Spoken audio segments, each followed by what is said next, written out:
Rachel's commitment to supporting families through pregnancy loss was shaped by walking alongside her firstborn daughter through the heartbreaking loss of her first baby. She has transformed that experience of grief into a mission of compassionate support and hope. Today, Rachel helps individuals and families navigate pregnancy loss and trauma, offering offering the reminder that no one has to carry this experience alone. Please join me in welcoming Rachel. Good morning again. Thank you once again for... I think, Rachel, you're on mute, not able to hear you. Can you hear me now? Is it just me, or... Can you hear me now? Are people able to hear Rachel? Can you hear me now? No worries.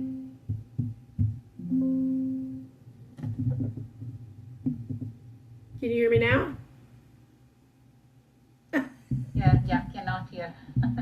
Feel free to maybe switch your microphones, because I see you're going on mute and unmute. Right. But I'm still not able to hear you. But I was able to hear you earlier. I know, right? Technology always happens. Can you hear me now?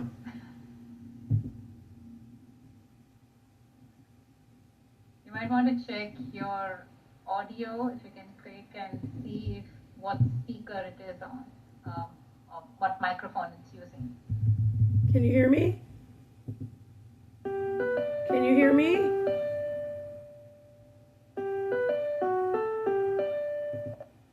Can you hear me? Can you hear me? Still not able to hear you. Can you hear me now? Yes, now. Yes, can hear you now. Okay. Not working. Don't worry. We were literally just talking this whole time this morning, and boom. Okay. It always seems to happen. So again, I just want to thank you so much, Trudy, for this opportunity to just come and just support and to be in the room with all you amazing people. At the end of the day, my experience does come from just trying to support somebody who's been through pregnancy loss, and also realizing myself how when I would go in with the pregnancy and they would, on the paperwork it asked how many pregnancies and how many live births. And I have 5 pregnancies and I have 5 live births. And so I never really understood what it was to have to mark a different box, and having to go in and deal with that or heal with that with my own daughter, whom I got pregnant with at 15 years old, was very emotional, in that as a mom, you want to take away all your child's pain. When she was younger, she had asthma. I want to take that away. She, broke up on her knee and needed stitches. I wanted to take that away. Like, as a mom, you want to take away the pain. She has a toothache. We run into the dentist. Like that's just the motherly instinct. My name, Rachel, means motherly. And so I almost took it for granted that you get pregnant and you have children. She got pregnant. She carried the baby all the way up until about 23, 24 weeks. He was born, he lived 9 hours, and he passed away. And the joy that you get when the baby is born, when they say, well, if he doesn't have enough surfactant in his lungs, he may not make it. If we can't get him intubated, he may not make it. Him making it through all the things, his name was Baby Trey, him making it through all the things and still passing 9 hours away was just as difficult. But as a mom, watching my daughter leave out of the hospital with no baby and a $3,000 bill, it broke something in me that when I came home, because she was married, she had a husband, so it's not even like I could go home and comfort and cuddle and be with her. I had to be distant, but yet, again, as a mom, you carry them in your womb, but you carry them in your heart for the rest of their lives. And, a lot of people don't understand that. She now has children and she gets it. She was able to get pregnant again about 4 months after. So I loved when you were speaking about that the soul decides to end the journey. And if the soul wants to come back to you, it does. And we really call my oldest living grandson, Micah, our rainbow baby, because we do believe that he trekked right across that rainbow and found his way back to his mom. And so it was so beautiful when you said that, because that is something that our family has kind of held on to. But the flip side of that is being able to let them heal while you're going through your own healing. Because I never thought that I would be a grandma. My daughter was diagnosed with cancer at about 2 months old. They removed it. It was melanoma. It was skin cancer. At about 2 weeks old. They removed it at about 2 months old. By the time she was 2, it had came back. And so they thought they were going to have to remove her leg, amputate her leg to save her liver and her kidneys and all the things. And it ended up that she turned out fine, and it was benign, but you go through all these things. So I never knew if she could even have children. She got married. We still didn't know if she could have children. And then she, gave us a little onesie at Christmas time that said, your Christmas gift is on layaway until July of 2018. And meaning we're pregnant, right? And so it was like, oh my gosh, you're pregnant. And it was just such a overwhelming emotion for the whole family. Because again, we just didn't know if she could ever get pregnant. And so for her to get pregnant was already a miracle in our eyes. It was wow. And of course she it's her first pregnancy, right? So she's taking all the pictures and all the updates and all the Instagrams and the Facebooks and the 17 weeks, 22 weeks, all the pictures and the progress and all the joy that you have as a mother. The gender reveal was a big deal. The whole family was in the room. They said it's a boy, and it's all on video, and you get the CD and you take the pictures and you progress everything and then you come home with no baby.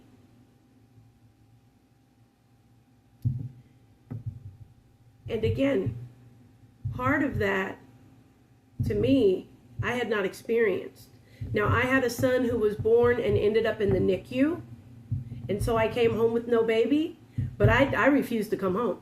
I stayed at that hospital, and when the nurses had an hour break, I went right across the street to the Chinese food buffet for that hour, and I came right back to the hospital. I refused to go home to an empty crib.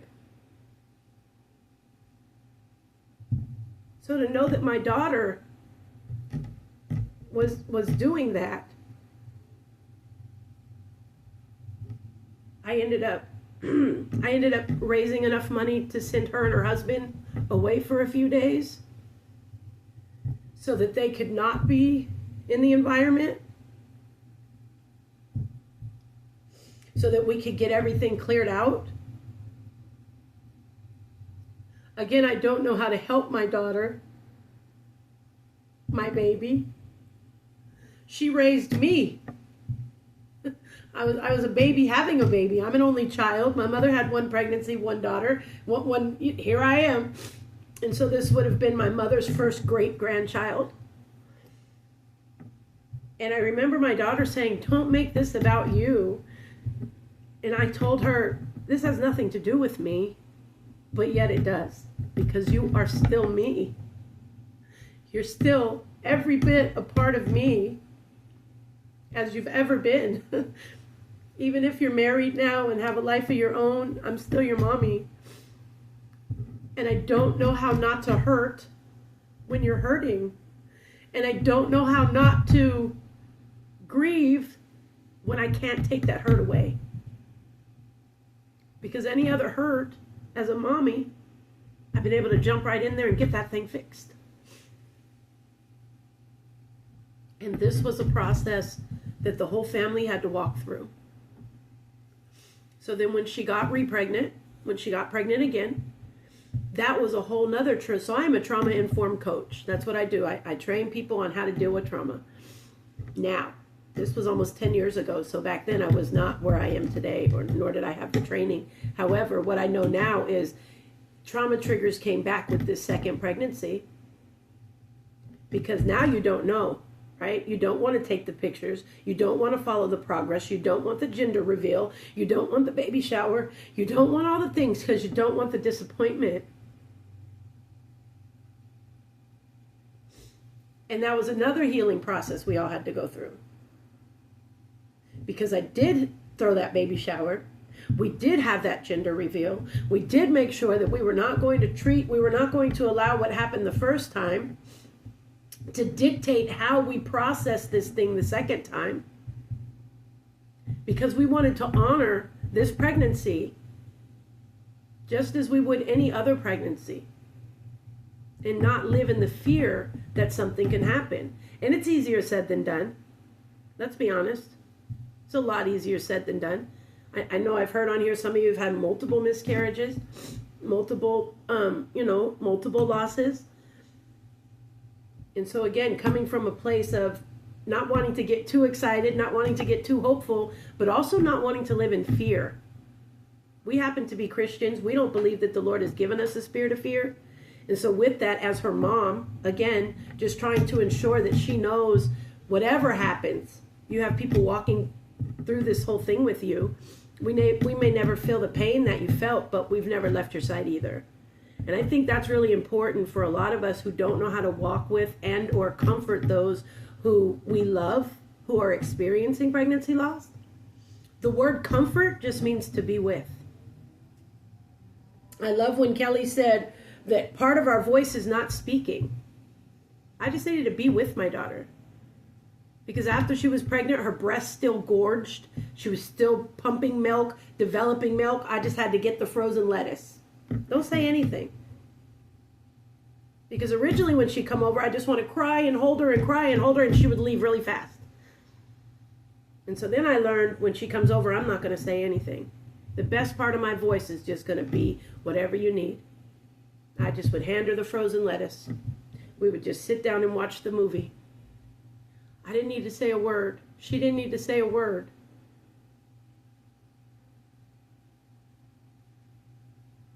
Everything was being said in that moment. Our voices were heard loud and clear. And there are going to be times, and it doesn't necessarily have to be pregnancy loss, but this happens to be a pregnancy loss, conference. There are going to be times when no voice speaks louder than a voice. And I'm so glad that Kelly said that. Because when it comes to something so personal, this is not, even as cancer, if you get cancer, that's a death, sometimes a death sentence. But this is something that's supposed to bring life. Pregnancy is supposed to bring life. And so when it does the opposite in some instances, you don't know how to respond, and that's okay. Again, being a trauma-informed coach, I love the breathing techniques that we were taught, the meditation we were taught earlier, all those things I was going to run through with you guys, but I'm glad that we did them, because when it's all said and done, that's really what it's about, coming back to your breath. Being able to center yourself in the moment without the emotions getting so carried away. And I know it's easier said than done, but when it's done properly, it makes the moment feel, I can be present in this moment. I am a delivered drug addict, so at the time it would have been real easy for me to run back to vices, to run to what I know, trying to numb it, because I was not able to be with my daughter 24/7. That's another thing. To release her to her husband was very difficult. And I'm calling all the time, and I'm texting all the time, and she's like, Mom.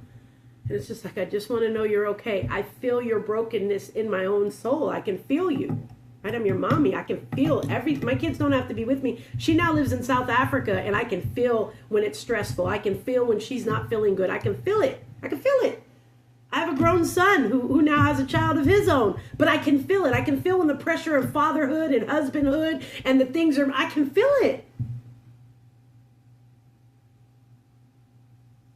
So I didn't need to be in the same room with her to feel the weight of what she was carrying.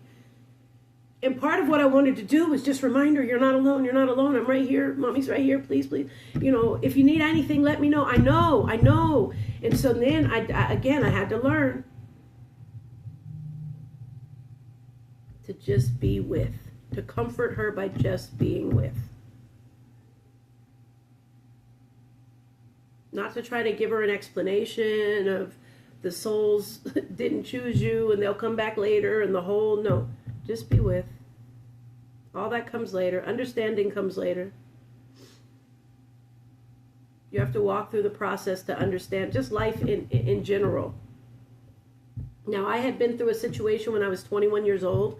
I had went to a graduation party and I shot a gun in the air and the bullet ricocheted off a sign and it ended up killing my uncle. And so I had been around losing somebody that I loved. in a tragic way, and I carried the guilt of that. And that's kind of the weight that I felt from my daughter when she went through this pregnancy loss, almost like a guilty weight. Could I have done anything different? Could I have taken that prenatal pill? Could I have, dealt with that placenta rupture? Could I have done anything different? And I know now there's nothing that we can do different, because once the soul is ready to go, it goes. I believe without a doubt, again, I happen to be Christian, even Jesus surrendered his soul and took his last breath. So I believe without a doubt, we must surrender our own souls. That's why people can fight cancer for 20, 30, 40 years, and some people live 6 weeks. Because we surrender our souls. We say, you know what, my journey here is done. I don't want this journey to be painful anymore. I don't want this journey to be, the Bible records that better is a stillborn baby than a man that lives to be 100 years old. Because the struggle is real, if we're honest, right? You have to go to school, grow up, get married, have kids, do the thing, instead of just having a soul's journey and going on to glory and just doing what you do. It was a beautiful thing after the situation with my grandson, because it was the first time that I really started looking into and tapping into supernatural things. I believe that his soul was around and was at Grandma's house. I could hear things, I could see things, I saw shadows, I just knew in my heart of all hearts. My daughter wasn't ready to receive him because she was so broken, but Grandma was. And I happen to be a spiritual empath anyway, and so there were things that I know and I saw, and though the picture of him was all of 9 hours old, this was a toddler in my home, running around, playing with things, doing things that babies do. At the time, I had no babies. My children were, school-age children, so I knew that it wouldn't be anybody but my grandson in that home playing with Grandma. And so a lot of times we develop coping mechanisms. However, I do genuinely believe that this baby spent a whole lot of time with Grandma before he ventured out. And when it's all said and done, we have the ability in this lifetime, right, in this timeline, to be able to just be with people as they walk through anything. And so it's my pleasure to come into this room and be able to walk with you people, to you ladies, you gentlemen, and then to help you have a perspective of somebody who's simply trying to walk with you through it. Because we don't always know what to say, we don't always know what to do.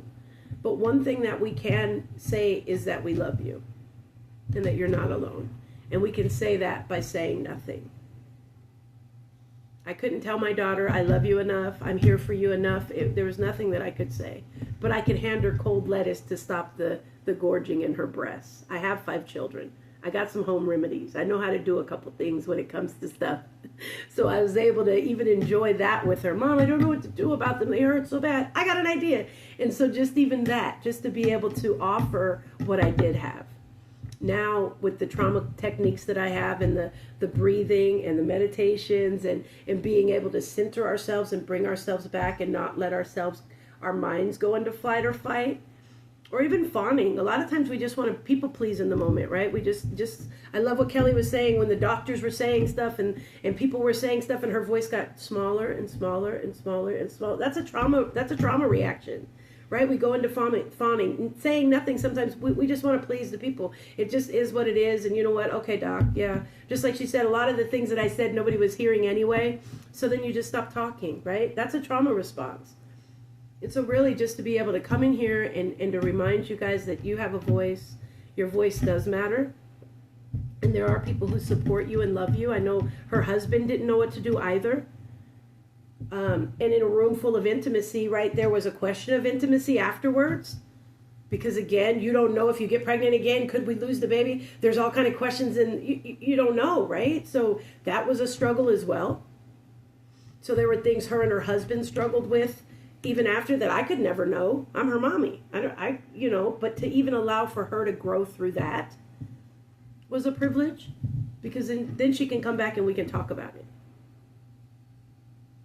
But again, I'm just so fortunate to be in the room with you guys and to hear your stories, to, again, allow for this sacred space to be exactly what it is, a place of healing and a place of opportunity. And my name's Rachel. I'm a trauma-informed coach. And if you guys ever need me, You could always find me. I do have social media outlets and all the things. You'll always see the one with the bow in her hair. That's me. And I'm just grateful to be in the space with you guys. God bless you. Thank you so much, Rachel, for being so vulnerable. And everyone, give a round of applause to Rachel. I know there are moms in this room whose daughters have experienced a loss. I know my mom is in this room, and she can definitely resonate with so many things that you have talked about. I was blessed again to have my mom by my side during my loss, and I know that feeling when your child is hurt, you want to take that hurt away, and when you can't, it is so painful. So thank you so much for being vulnerable and sharing your story with us. Thank you for giving me space to do that. Because a lot of people want to hear from the person who lost the baby, not necessarily, or who, who has experienced loss in some form, but not necessarily the one who just walked through. I do see there are men in the room as well, which I appreciate, because clearly they haven't lost children, but for them to be supporters, it says a lot about the space that you've created here, Shruti. So thank you for that. Shruti, thank you. Thank you so much. Feel free to put any reflections or any questions in the chat for Rachel. And with that said, we are going to go to our next speaker, who is Anne. Anne